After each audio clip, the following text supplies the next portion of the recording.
Bonjour à tous, aujourd'hui la ville d'Orange vous emmène sur le terrain une fois encore pour parler des sapins de Noël. En effet, vous avez suivi les nombreuses étapes de l'installation de ces derniers dans le précédent reportage publié sur nos réseaux sociaux. Mais que deviennent tous les sapins installés dans le cœur de ville une fois les fêtes passées? C'est ce que nous allons découvrir dans ce reportage pas comme les autres. À tous les amis des animaux, cette vidéo est faite pour vous.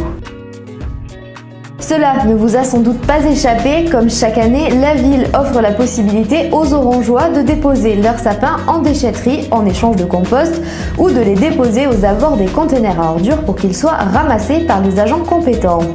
Les sapins installés dans les rues par la municipalité se retrouvent eux aussi en déchetterie après avoir été dévêtus de leur ruban de Noël, du moins la majeure partie. Et oui, cette année, la ville a également opté pour une solution encore plus écolo et surtout très mignonne. Le message a beaucoup circulé sur les réseaux sociaux et les agents du service Espace Vert ont décidé de se prêter au jeu. Ils ont offert une partie de ces sapins aux biquettes du centre de loisirs de Boisfeuillet. Et le moins que l'on puisse dire, c'est que ces dernières ont visiblement beaucoup apprécié.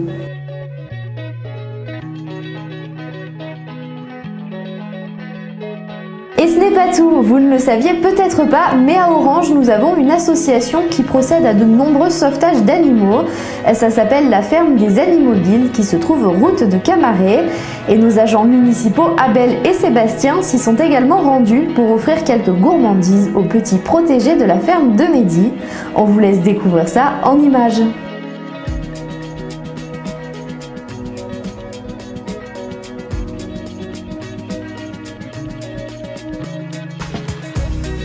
Je m'appelle Mehdi, la ferme des Animobiles a été créée en 2016 sur la commune d'Orange pour recueillir essentiellement les animaux abandonnés, les animaux maltraités, donc beaucoup de chevreaux et d'agneaux issus de fromagerie, donc qu'on récupère, qu'on élève au biberon.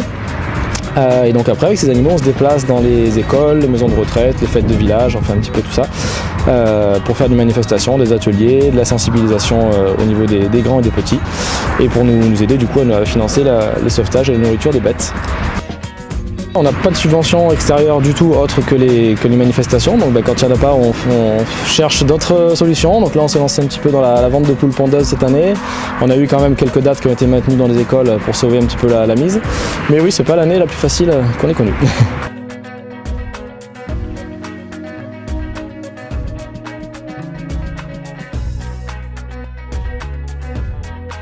C'est ça, ben non on s'y attendait pas, c'est la première année que ça arrive pour le coup qu'on nous propose ça. Il y a une ferme qui avait quelque part en France lancé ça sur les réseaux sociaux et du coup les gens ont suivi en apprenant que les chèvres et les moutons mangeaient tout ce qui était sapin, donc c'est bon pour eux, c'est plein de vitamines, de tout ce qu'il faut, des minéraux, etc.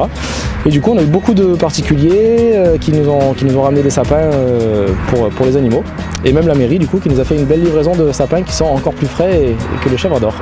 Ils trient ce qui les intéresse, donc ils mangent le verre et après ça donne, comme celui qui est là, qui a été donné hier, ça donne le bois, voilà, qu'après il faut évacuer, mais en tout cas ils ont pris tout ce qui les intéressait dessus. Bon, ça reste dérisoire par rapport aux quantités de nourriture que ça mange, mais en tout cas ça leur fait de la gourmandise et c'est sympa pour eux, ouais. Alors en principe on met sur la page Facebook, donc la ferme des Animobiles avec un Z, ou après on a le site internet qui est retrouvable aussi sur Google en tapant la ferme des Animobiles. C'est la fin de ce reportage, merci d'être aussi nombreux à nous suivre sur nos différents réseaux sociaux, l'application L'Orangeoise, Twitter, Instagram, YouTube, le site internet et bien sûr la page Facebook. Belle journée à tous et à très vite pour de nouveaux reportages.